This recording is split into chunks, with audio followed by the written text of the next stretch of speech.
If you're not starting your own business because you're afraid of failure, because you hear all about, oh, 9 out of 10 businesses fail and I don't want to be a failure, man, then that means if you're going to use that kind of logic, you shouldn't get married.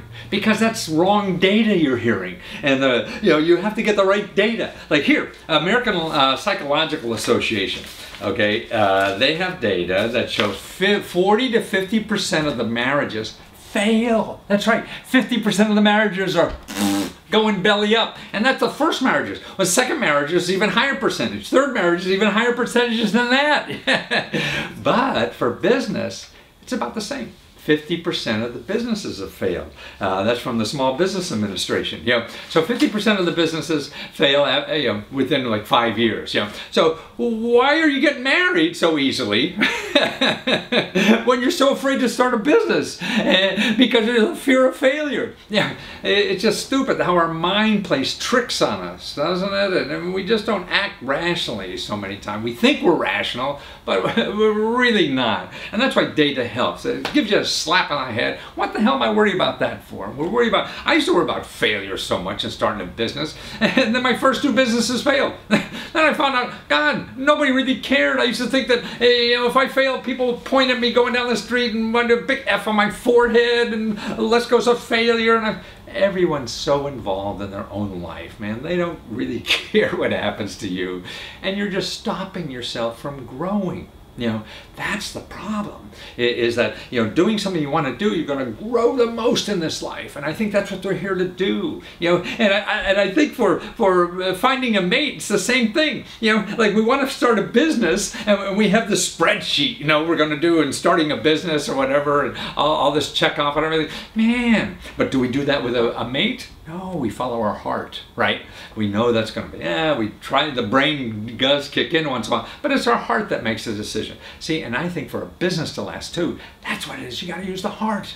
The heart. Use the heart. That's why things fail. You're not using your heart, because that's what's going to keep you there to get over whether it's in an individual relationship. We're all screwed up to live with, right? We all have weird habits and everything. We're difficult for anybody who doesn't really know us well enough to live with. And that's why, boy, if you have something bigger or your heart's involved in this relationship, you will stay there through the problems. Same with the business. People give up so early. You go, oh, one little wrong thing and they're out of there. But if your heart, you want to be there.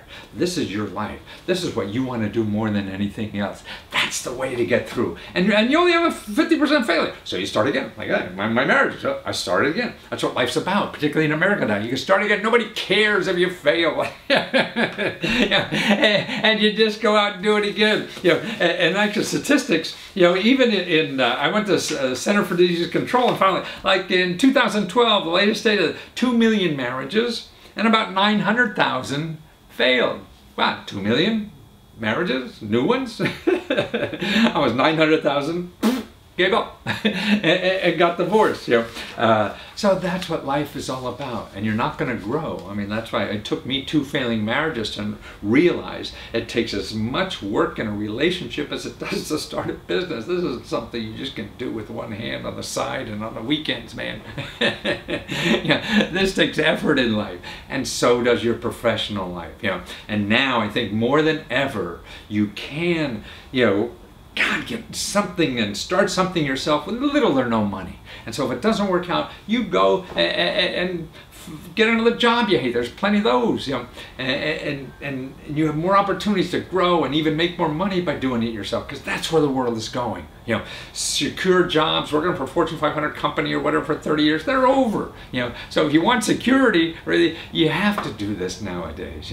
And even, so we choose a marriage partner with some blasé about it and get married when we have a 50% of failing, and we choose a business, well, oh, I don't think I do because I'm afraid to fail. We don't do that. And it's the same percentage as when you choose a partner, or when you choose a business. So why don't you take the same risk and do it? Sure, there's no sure things in life, yeah.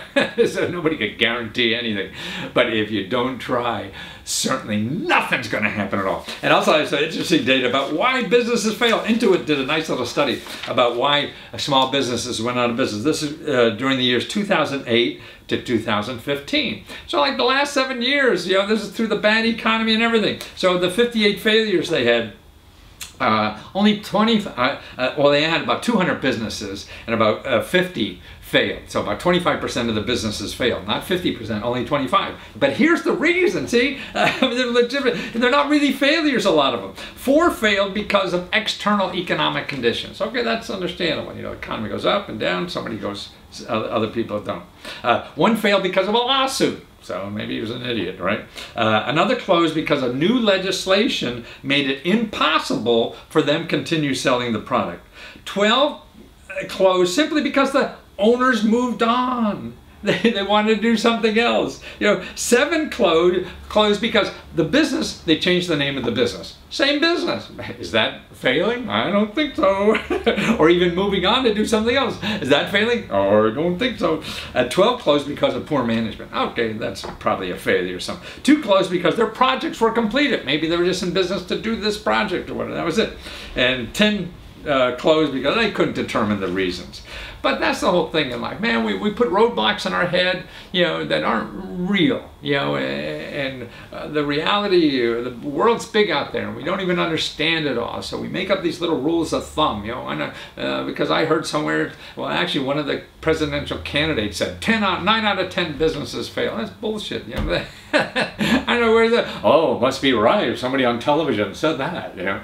No, I mean, and that's implanted in our subconscious. Well, I'm never going to be that stupid and do something where 9 out of 10 fail. I really have to be motivated and think I'm going to cure cancer or something. No, you just have to be the same kind of schmuck who will get married to start a business. That's all the talent you need. So if you have enough talent to decide to get married, you got enough talent to decide to start a business.